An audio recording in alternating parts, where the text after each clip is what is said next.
10 000 euros par mois, c'est à moi.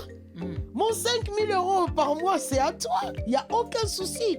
Vous êtes dans la dynamique de l'alliance. Mais lorsque vous avez encore la mentalité, ah ouais, moi je gagne 10 000 euros, lui il gagne 5 000 euros, c'est pas possible. Et puis tu veux faire entendre à qui tu veux faire entendre que toi tu gagnes, tu es une femme, tu gagnes 10 000 euros, ton mari gagne 2 000 euros et que ça va pas, c'est toi qui apportes, c'est toi.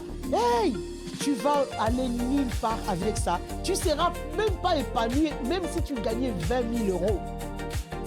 La soumission, dans son sens juste, c'est un positionnement volontaire. Positionnement volontaire. Ce n'est pas un enfant qui obéit parce que papa a dit, maman a dit, je n'ai pas le choix, je fais même si je ne comprends pas. Non.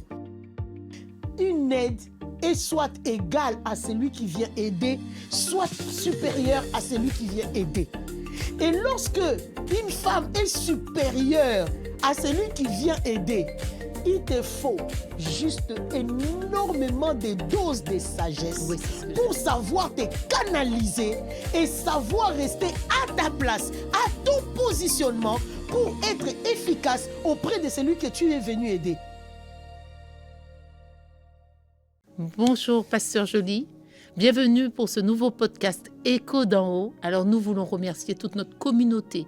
Vous qui nous suivez depuis tous les pays, de là où vous êtes en tout cas, nous savons que vous aimez écouter nos podcasts parce que les gens me le disent. On m'arrête même dans la rue pour me dire j'ai entendu vos podcasts et c'est vraiment édifiant. Donc nous vous remercions déjà de nous soutenir et de nous écouter. Et nous sommes encore là pour une nouvelle émission vraiment sur un sujet qui est très intéressant. Mais avant tout, Pasteur Joly, comment vas-tu? Bonjour Sandrine, bonjour à toute la communauté Écho d'en haut. On est ravis encore de se joindre à vous aujourd'hui avec un sujet attendu, mais vraiment attendu. On va parler de quoi aujourd'hui? On va parler de la soumission. Alors, comprenez bien, je sais que là, les poils sont en train de se dresser en disant c'est quoi la soumission? Et je vois des femmes qui disent non, elles ne vont pas nous dire qu'on doit se soumettre. Alors, on va vous expliquer tout ça en détail ce soir. Yes. Mais aujourd'hui, avant toute chose, on va inviter le personnage le plus important au milieu de nous avant de commencer ces moments. Seigneur, merci pour ta grâce, merci pour ta présence, merci pour ce que tu fais. Merci pour cette opportunité de soutenir.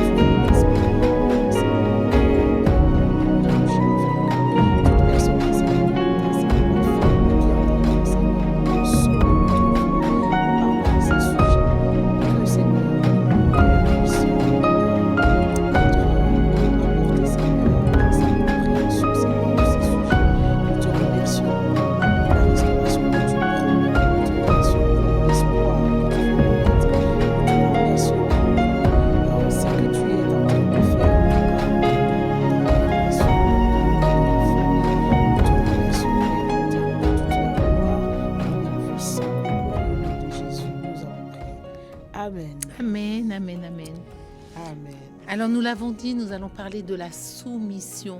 Alors, qu'est-ce que la soumission, mais dans son sens littéral? Alors, dans son sens littéral, ce mot est divisé en deux. Tu vois, soumission. Il y a deux mots. Mission, c'est le fait d'émettre déjà, tu vois. Et là même, moi j'aime beaucoup nos téléspectateurs. Quand on parle ici, on ne vante pas. Moi, j'aime beaucoup aller souvent dans les dictionnaires parce que le dictionnaire nous met tous d'accord. Tu vois, les gens se sont réunis, il y a des commissions qui se réunissent pour s'asseoir, réfléchir sur le sens des mots. Un mot, une fois c'est statué, on se met tous d'accord. Ces mots veulent dire ça. Et tout le monde est appelé à pouvoir aller dans ce sens-là. Et moi, j'aime beaucoup partir toujours de ce travail qui a été fait par nos hommes d'État, nos hommes de loi, qui ont fait ça pour pouvoir nous mettre tous d'accord. Alors, si on regarde bien, déjà la soumission n'est pas le fait d'être inférieur. La soumission, c'est pas écraser l'autre. La soumission, n'est pas avoir de la voix. T'as rien à dire, tais-toi. C'est moi qui sais ici, c'est moi qui connais. Non, c'est pas ça être soumis au fait. T'as rien à dire, c'est moi qui t'enseigne. Femmes, soyez soumises. Donc, on a dit aux femmes de se taire. C'est pas ça la soumission. La soumission, c'est pas obéir aveuglement. Et d'ailleurs, on a dit ici, il y a une différence entre l'obéissance et la soumission. L'obéissance sied plus à l'enfant. L'enfant n'a pas beaucoup de recul dans la vie. L'enfant ne sait pas trop, au fait, pourquoi on me dit de ne pas toucher le feu? Pourquoi on me dit de ne pas faire ci ou de ne pas faire ça? Mais nous, ça sera trop long, en fait, de commencer à t'expliquer, tu vois, la propriété de feu, je sais pas. Non.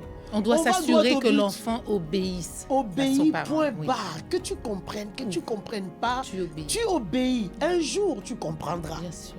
Et ces jours-là, quand tu comprendras, tu vas basculer dans la soumission. Parce que la soumission, ce n'est pas de l'obéissance. La soumission, c'est d'accepter d'être sous la mission. Voilà, c'est d'accepter quelque chose consciemment, sans qu'on t'oblige au fait. Parce que je sais pourquoi j'agis comme ça, pourquoi je dois le faire de cette manière, pourquoi je sais le pourquoi de ce que je suis en train de faire. Mais quand je t'entends parler effectivement d'être sous la mission, ça demande aussi une part de confiance. Bien sûr, il y a la confiance. Parce que si je n'ai pas confiance, non, je ne vais pas non plus... la soumission, c'est quand même très très fort. C'est très fort. On est déjà dans une zone bien sécurisée pour être sous la mission. Si on n'est pas en sécurité, comment tu veux te mettre en soumission si tu sais que c'est un pervers, tu sais qu'on va me malmener? Mais non, pas du tout. Là, c'est là où les gens mélangent tout, en fait. Et la soumission, ce n'est pas le fait de subir une domination de la part de qui que ce soit. Voilà. Finalement, quand on travaille, par exemple, je prends l'exemple de quelqu'un, par exemple, qui a un patron, qui est assistante de direction de ce patron. En fait, cette personne est sous la mission de son patron. Et moi, j'aime beaucoup prendre cet exemple-là. Je crois, dans mon livre Découvrez le mystère du 1 plus 1 égale 1, j'en parle. Il y a tout un chapitre sur la soumission. Et je prends l'exemple de l'entreprise, je prends l'exemple de la nation. Je pose la question dans ces livres, je demande qui conteste le fait d'avoir qu'un seul président? Qui conteste le fait d'avoir qu'un chef d'entreprise? Qui conteste le fait d'avoir qu'un seul chef qui gouverne ou qui conteste ça? Personne. Et pourquoi on conteste le fait d'avoir un homme chef de famille? Pourquoi on le conteste? Pourquoi la femme doit la contester?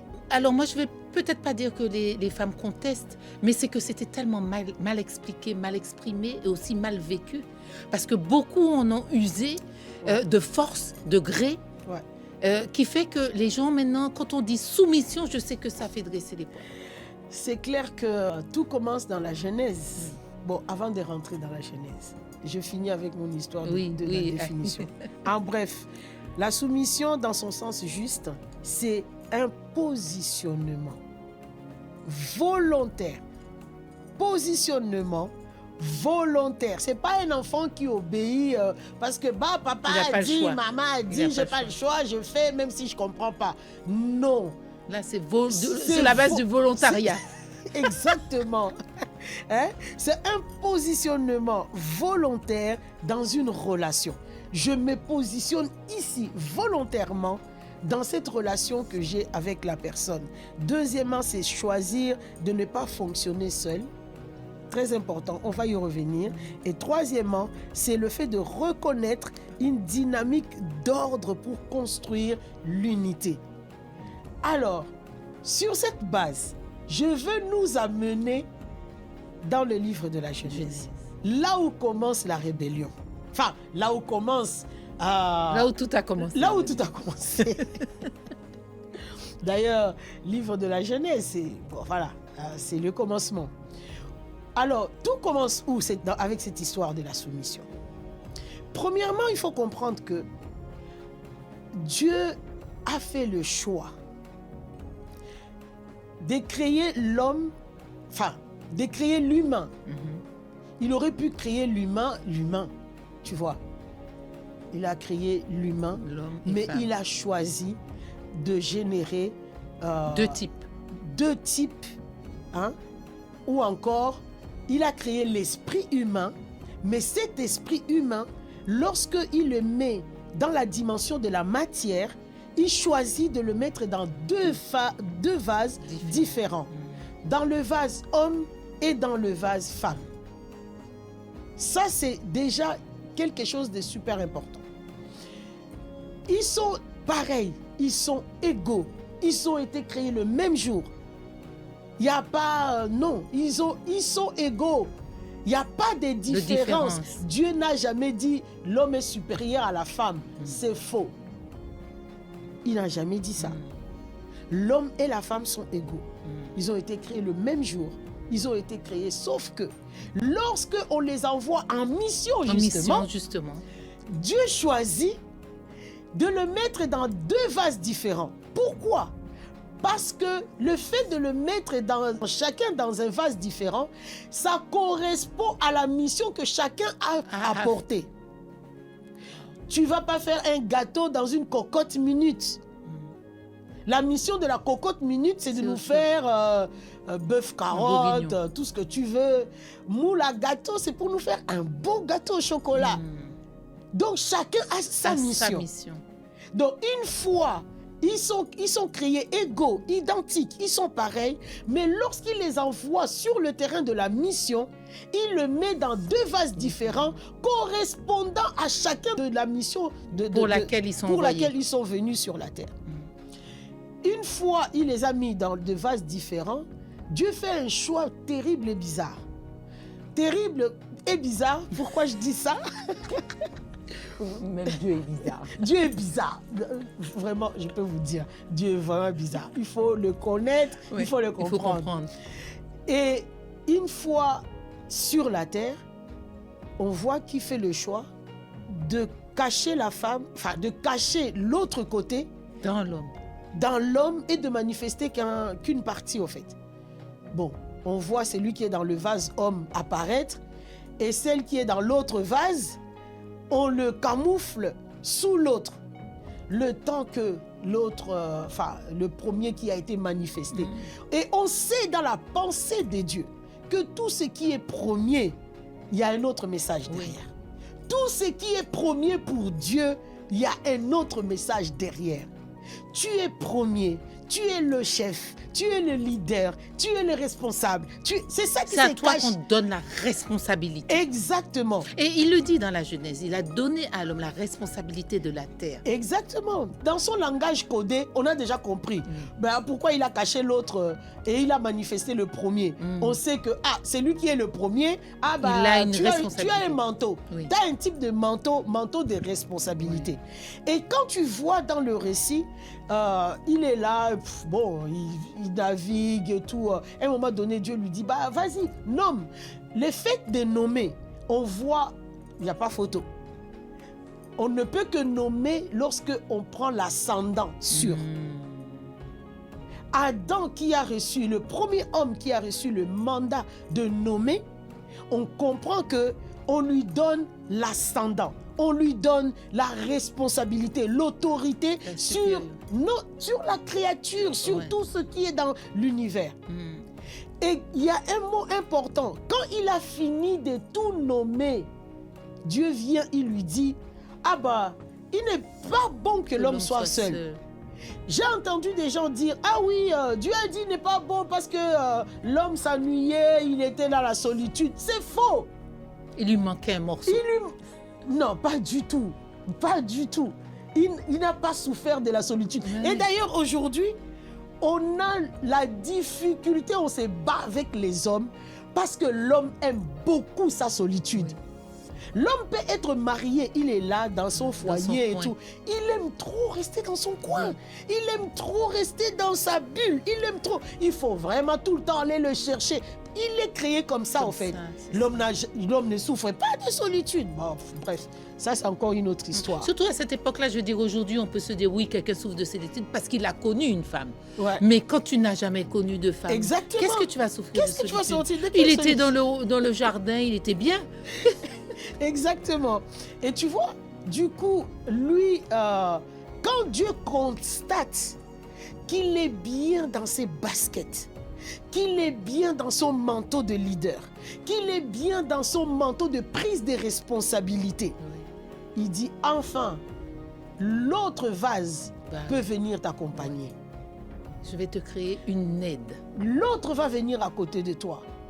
Parce que si il avait fait sortir tous les deux en même temps, il allait avoir un conflit d'intérêt. D'intérêt, de leadership, tout ce que tu veux. Ah ben, attends, on est tous les deux pareils, on est tous les deux, on est venus, on est tous les deux, machin et tout. Non, Dieu n'est pas un Dieu de désordre.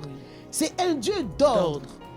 C'est pour ça qu'il va faire ça de cette manière-là pour que la femme quand elle va venir après, regarde ce qui se passe. Quand la femme apparaît, l'homme le voit.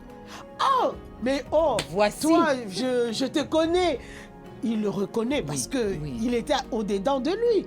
Ah, je te reconnais. Tu es la femme. Là, c'est pareil. Il prend l'ascendant sur la femme, il la nomme, il lui donne un nom. Et qui sait donner un nom, c'est tracer la destinée de la chose. Et aussi quand il lui dit, voilà l'os de mes os, la chair de ma chair. Non seulement il prend l'ascendant, mais comme tu dis, il reconnaît qu'elle fait partie de lui. De lui, en fait. Ouais. Il y a vraiment pas du tout... jusque-là, il fonctionne correctement. Oui, parce qu'il n'y avait pas encore le dysfonctionnement. Où est-ce que le dysfonctionnement va rentrer? Tu sais, une aide,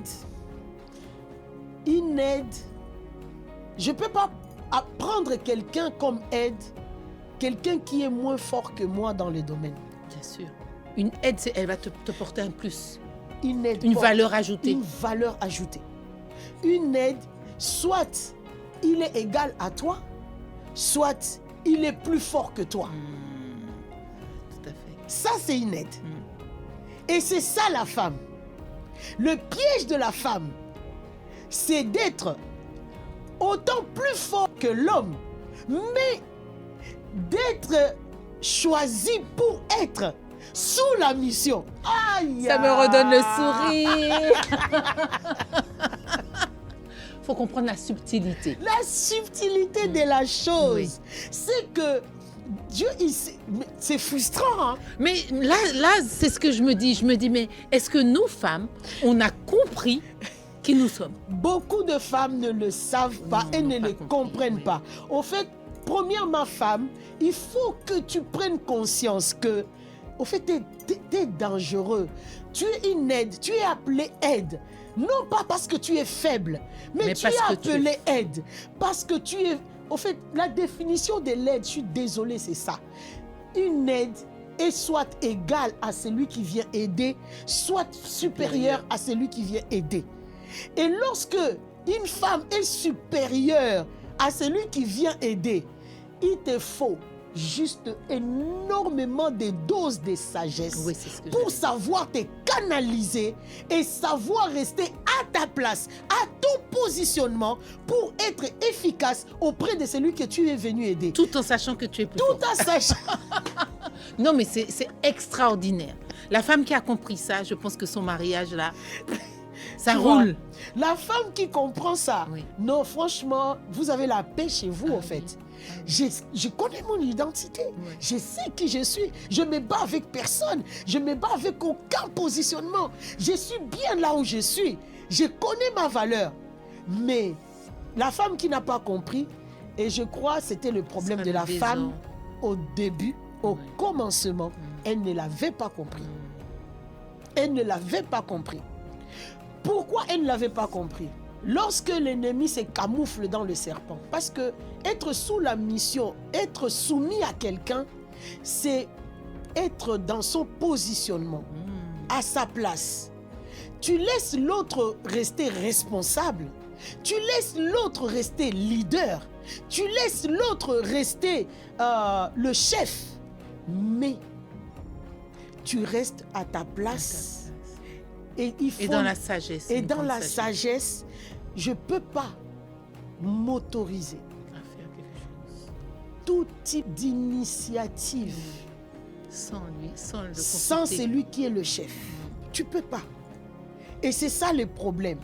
Lorsque la femme commence à bavarder avec le serpent, l'homme visiblement n'est pas au courant. Or, une femme, d'après son positionnement de soumise, elle est censée être très ouverte vis-à-vis de son chef. J'ai croisé un tel. Oui. On a discuté de ceci ou de cela. Tu en penses quoi? C'est pas question de ah ouais, tu dois me rendre des comptes, je dois savoir tout ce que tu fais, je dois savoir tout. Non, c'est pas dans ce sens-là. On n'est pas. Non. Surtout que Dieu avait donné à Adam cette instruction. Exactement. Elle ne savait pas. Donc si elle l'avait. En fait, au-delà de ça, Sandrine, Dieu ne deal que avec le chef, avec la tête. Oui. Dieu ne deal que avec la tête. Même dans les entreprises, comme on disait, mais Dieu, il ne va pas venir voir la personne qui fait les ménages pour dire, voilà la stratégie de la saison prochaine. Oui. Tu as vu ça où? Est-ce que dans l'entreprise, on va venir voir la femme de ménage pour lui dire, femme de ménage, la prochaine saison pour l'entreprise, il faut faire ça, il faut contacter un tel, il faut... Est-ce qu'on fait ça? Non. C'est vrai. Et dans chaque niveau de leadership, c'est pareil. Dans les foyers, c'est pareil. Pourquoi on conteste ça au mari? Je ne comprends pas. Mesdames, ouvrez grand les oreilles, c'est très intéressant. Je comprends pas. Tu vois ça? Et du coup, c'est pas une question de on me flique, on me surveille. Ou je dois rendre des comptes. Non, c'est pour ta protection. Parce que ce que tu as dit là, Dieu avait dit à Adam, cet arbre, beaucoup d'instructions qu'il lui a données, il ne l'a pas donné à la femme, non pas parce qu'il méprise la femme, non, parce qu'il y a une tête avec qui il deal, avec qui il donne, je ne sais pas, des directives et tout, c'est à lui qu'il dit. Et lorsque la femme, dans son environnement, la femme qui a vu le serpent, il cause avec et tout. Si cette femme allait voir son mari, le mari avec tous les bagages qu'il reçoit des dieux, il aurait eu du recul pour savoir et discerner que là, il y a anguille sous roche. Pourquoi il te dit ça? Comment il y a quelque chose qui tourne pas rond et tout. Il aurait discerné. Mais ce que la femme a fait à l'époque, elle a ingurgité. Elle a fait cavalier seul. Elle n'a pas déjà été ouverte pour faire savoir à l'autre. Voilà ce qui se passe. Voilà, j'entends d'autres sons des cloches. Il lui en a pas parlé. Et puis, elle prend des initiatives. Et ça, c'est là le summum, en fait. C'est là que on quitte la soumission pour rentrer dans la rébellion. Parce que quand le serpent lui dit « Ah mais hey, Dieu il sait que si tu manges, regarde comment c'est beau, comment c'est machin, votre intelligence va s'ouvrir, vous allez... Tiens, mange le fruit. » Bon, j'explique aux étudiants pour dire les fruits qu'Adam a mangé ou la femme a mangé, c'est pas la pomme, franchement. On entend des légendes, mais vraiment incroyables. J'ai grandi avec la pensée, on nous disait, ouais, les fruits défendus, c'était les rapports sexuels. N'importe quoi. Ça n'a rien à voir. Les fruits défendus, que Dieu leur a dit, ne mangez pas le fruit de cet arbre. C'est au fait, c'est le bagage de ce que l'ennemi représente. Tout son système de pensée, c'est ça, ces fruits, au fait, défendus, que Dieu leur a dit, ne le mangez pas, ne l'avalez pas, ne le prenez pas, ne l'ingurgitez pas. Son système de pensée. Mais quand il a fait miroiter ça à la femme et que la femme prend l'initiative, là, c'est grave. Oui, parce que c'est le fruit de la connaissance du bien et du mal. Sauf qu'avant, on ne parlait pas de mal parce qu'il n'y avait que le bien. Il n'y avait que le bien. Donc, du coup, ça a déclenché... L'homme s'est fait piéger aussi par rapport à ça.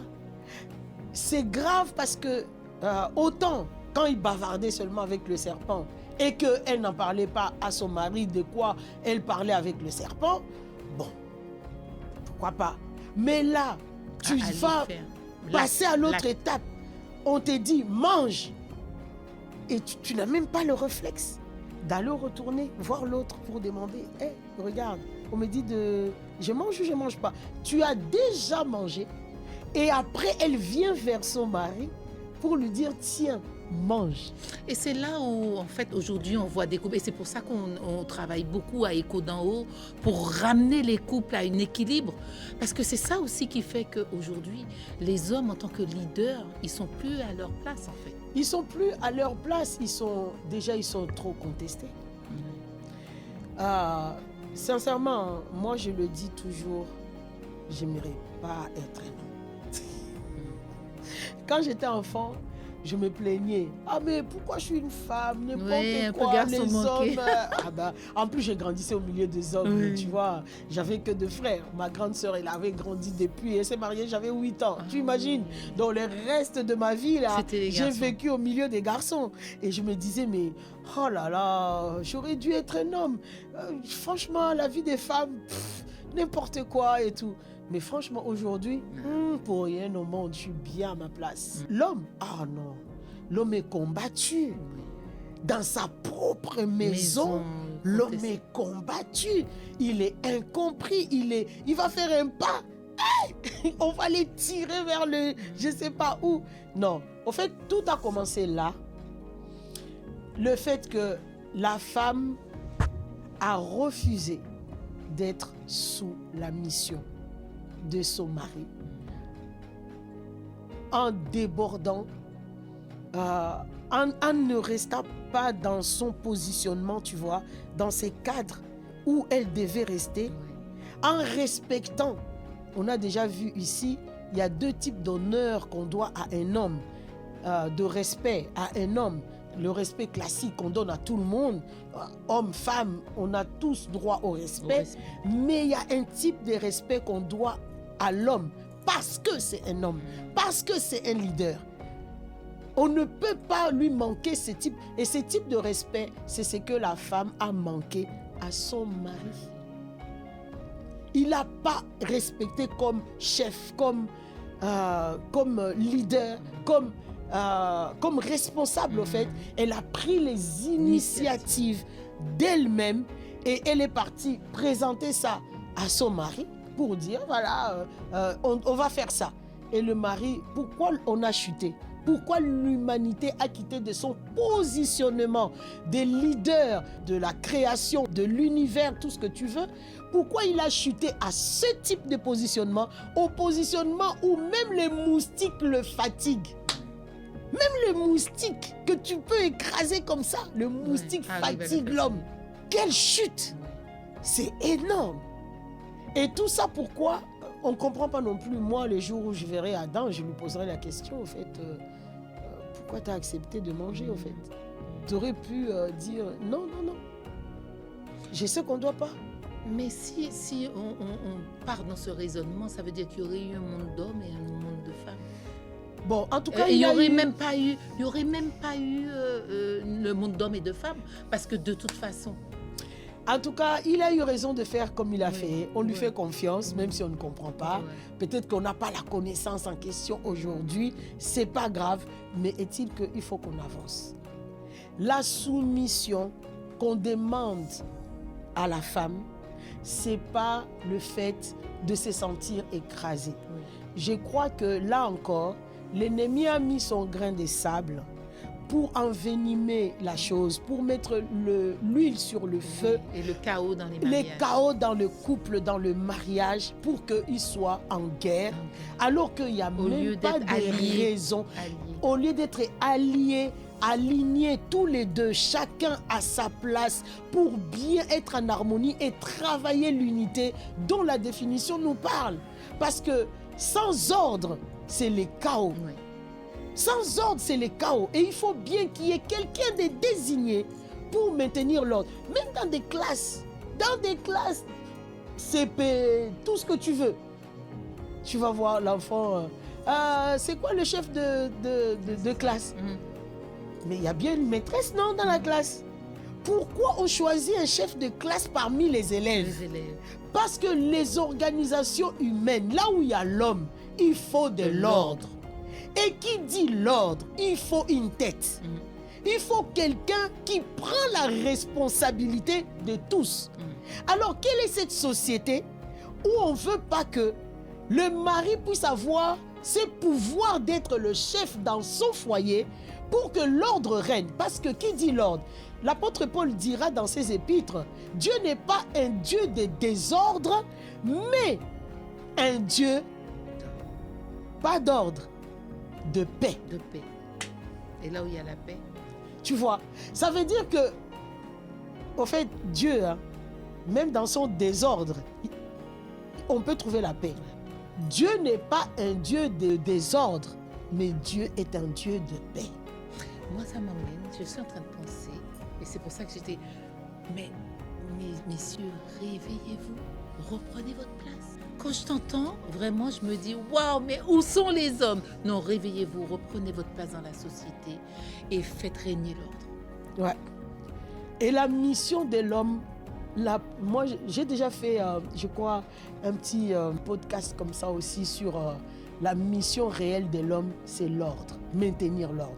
L'homme, c'est un agent d'ordre. Oui, mais dès le début, Dieu dit, Dès les débuts. il a donné la terre aux hommes. À l'homme, il a dit, tu vas régner sur la terre. C'est ça. Donc régner est maître de l'ordre. Maître de l'ordre. Un homme, c'est un agent d'ordre. Là où on lui refuse le plein droit, le plein pouvoir à mettre de l'ordre, il est frustré, il est dans la confusion. Il ne sait même plus pourquoi il est là. Il ne sait même plus. Parce que la femme ne veut pas être soumise. Être soumise, ce n'est pas être sous l'esclavage. Oui, c'est ça. Être soumise, c'est être aligné au fait. Être aligné avec ta tête. L'homme est la tête, la femme est le corps. On a déjà parlé de ça. Sans la tête, le corps ne fonctionne pas. Sans le corps, la tête non plus n'a pas de sens. On doit absolument être aligné pour être en harmonie et fonctionner.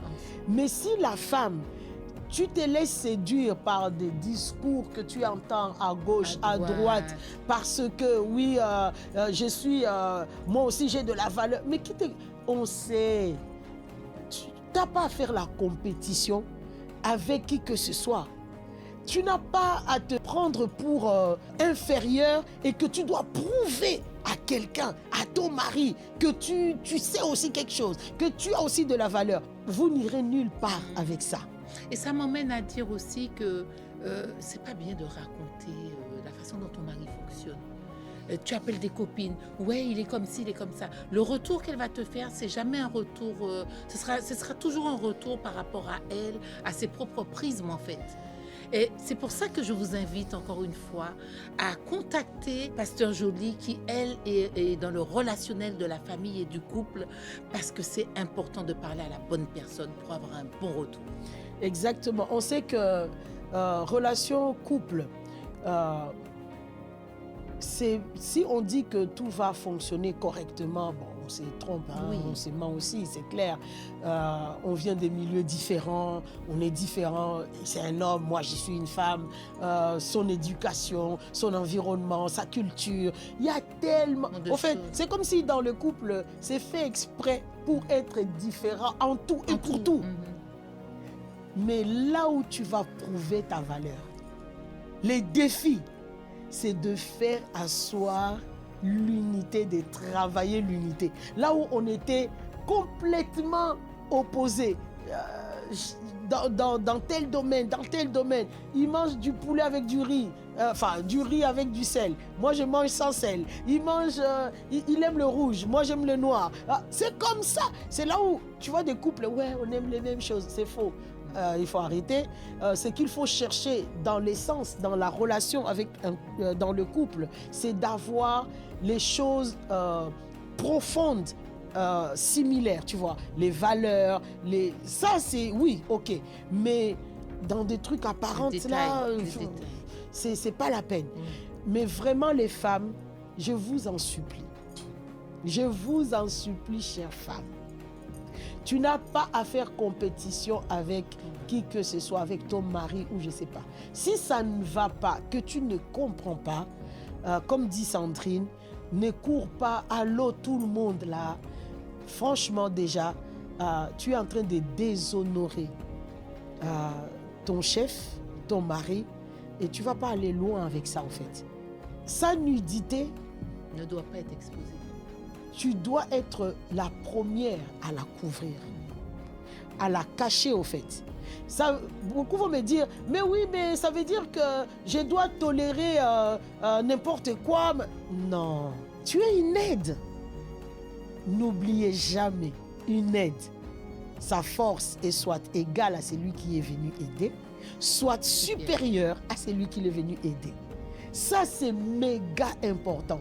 Il y a des femmes qui se retrouvent dans la relation, ils se rendent compte que... et d'ailleurs, ça se voit. Il y a certaines femmes qui gagnent beaucoup plus que leur mari. Oui, c'est ça. Rien que ça, oh là là, on croit que c'est un problème. Mais ce n'est pas un problème. Au contraire.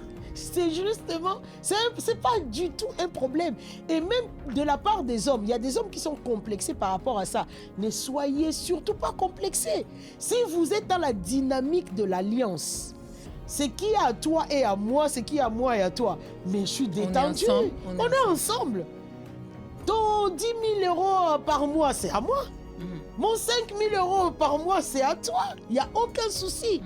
Vous êtes dans la dynamique de l'alliance. Mais lorsque vous avez encore la mentalité, ah ouais, moi je gagne 10 000 €, lui il gagne 5 000 €, c'est pas possible. Et puis tu veux faire entendre à qui tu veux faire entendre que toi tu gagnes, tu es une femme, tu gagnes 10 000 €, ton mari gagne 2 000 € et que ça va pas, c'est toi qui apportes, c'est toi. Hey! Tu vas aller nulle part avec ça. Tu seras même pas épanoui, même si tu gagnais 20 000 €.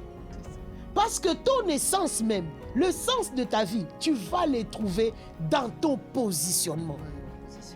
Une femme, tu es laide, tu apporteras forcément, si pas égal à ton mari, tu apporteras forcément plus que ton mari. Donc, arrêtons les complexes inutiles, que ce soit du côté des hommes, que ce soit du côté de la femme. Donc, toi, femme qui apporte 10 000 € dans le foyer, c'est même pas un événement. C'est archi normal. C'est normal. Donc, c'est normal. Tu es béni, bénis ta famille. Mets ça à la disposition de ta famille et que tout le monde en profite. Et tais-toi, arrête. Arrête de le crier sur le toit. C'est moi, tu te prends. C'est de l'orgueil, ça. C'est de l'orgueil. Arrête. Tu es une femme. Est-ce que tu as compris ce que c'est être une femme? Tu apportes 10 000 € plus que l'autre, tu te tais. Personne ne sait même que tu apportes plus que ton mari. Parce que tu sais comment mettre toujours ton mari en avant, comment le valoriser, comment le faire, lui donner des galons. Il va se pavaner. Et lui-même, ça peut l'emmener aussi à se dire... Mais bien sûr. Attends, là, il faut que je monte un peu de niveau. Il faut que je montre. Et puis ma femme, elle est tellement disposée à aider la famille. Donc moi aussi maintenant, ça va le challenger en fait. Et tu vois cet écosystème, c'est entre vous. Oui. Personne n'a besoin de le savoir, de l'entendre ou je ne sais pas. C'est votre écosystème en fait. De la famille. De la famille. Et puis, les gens qui vous voient de l'extérieur, ils ne comprennent rien, ils ne voient rien. Ils sont épanouis, ils sont heureux. Ils ont... Bon, matériellement, quand on les voit, waouh, c'est super, machin et tout. Mais quoi, comment, ça sort d'où? C'est pas votre problème. Et arrêtez d'être... Ça, c'est de l'orgueil que la famille, les amis qui savent que, ah oui, en fait, le mari, il n'apporte que 1500 €, hein, c'est la femme, machin. Ça, c'est de l'orgueil et vous fragilisez votre union. Oui, ça fragilise l'union. Et puis, j'ai envie de dire, il y a beaucoup de couples aussi qui sont séparés juste pour des choses comme ça. Juste pour des choses comme ça. Mais quand tu regardes, tu vas par là, tu rencontres un autre, peut-être qu'il va trouver, il va gagner mieux, mais ça sera pire. Exactement. Et c'est ça qui fait que des fois, les gens sont malheureux en se disant, mais j'aurais dû rester là, en fait, dès le début. Et tu vois, quand le livre de Proverbes dit « La femme sage bâtit sa maison et celle qui est folle la détruit de ses propres mains. » Ça, c'est détruire ton foyer de tes propres mains. Tu n'as aucune idée de ce que ton foyer peut t'apporter, au fait, en termes d'épanouissement personnel, mais aussi en termes d'épanouissement de la société. Votre couple peut être une réelle bénédiction pour beaucoup de gens. Ça peut encourager, ça peut apporter beaucoup pour les autres. Mais si toi, tu vas l'hypothéquer, tu vas casser la relation juste parce que tu regardes ton nombril, moi, tu n'as pas encore compris, au fait, ton essence et la raison d'être de ta présence même dans ce couple-là. Waouh. Tu nous as encore édifiés et c'est vrai que... Alors, c'est pas du tout pour fustiger les femmes, et on le dit souvent, pas pour... C'est juste pour apporter l'équilibre et puis nous remettre au centre de ce que Dieu a voulu pour nous, les femmes. Et c'est là où on va trouver notre bonheur, c'est là où on va trouver aussi la paix, c'est là où on va trouver l'harmonie. Et c'est vraiment super. En tout cas, merci pour toutes ces femmes. Et qu'est-ce que tu pourrais nous dire en mot de la fin? En mot de la fin, je voudrais vous dire, hommes, on croit en vous. Et femmes, on croit en vous aussi. Ne vous laissez pas piéger par des circonstances ou encore par d'où vous venez, ce que vous avez vécu. Ou même des faux raisonnements. Des faux raisonnements, votre expérience douloureuse. Vous avez vécu dans un foyer catastrophique. Et puis là... vous êtes tenté de reproduire pratiquement la même chose, ou on croit en vous. Vous êtes responsable, enfin, vous n'êtes pas responsable de la manière que vous avez démarré votre vie, mais vous êtes responsable de la manière que vous finirez votre vie. Ça veut dire que à un moment donné, vous devez vous arrêter pour vous dire dans quelle direction je veux amener ma vie. Est-ce que je l'amène vers la direction des choses que j'ai vues, entendues, appris, expérimentées, ou je peux changer de direction pour commencer un nouveau commencement? Là, sincèrement, la balle est dans votre camp et ce ne sera pas vous avez réussi ou échoué un foyer. Ce n'est pas parce que ta mère a échoué son foyer que tu es obligé d'échouer ton foyer. Ce n'est pas parce que ton père a bousillé son foyer que toi aussi tu es obligé de faire éclater ton foyer. Tu n'es pas obligé. Tu peux choisir une autre option, celle de reconstruire et d'aller dans une autre direction pour ton bien et pour ton épanouissement. Et Sandrine et moi, on est là pour vous. Vous pouvez nous contacter, trouver le moyen de faire un accompagnement. En ce moment, on est en train d'accompagner beaucoup de gens. Mais franchement, les gens sont bénis. Ils retrouvent leur voie incroyable. Ils croyaient avoir qu'un modèle de vie, mais ils sont choqués de voir toutes les ressources qu'ils peuvent avoir à l'intérieur d'eux-mêmes et de repartir vraiment sur de bonnes bases. Donc, ne manquez pas. Tapez accompagnement sur les 07 46 22 96 62 et vous serez accompagné parce que vous les valez bien. Et j'ai envie de vous inviter ce 6 juin prochain, vraiment à partir de 18h, à ce moment d'échange, de partage avec toute l'équipe d'Écho d'en haut. Et on aura aussi le pasteur Joly qui sera là pour vous écouter et vous accompagner si vous le souhaitez. Alors ce sera le 6 juin. N'hésitez pas aussi avec le même numéro à prendre contact avec nous. À très bientôt pour un nouveau podcast. Shalom chez vous. Shalom.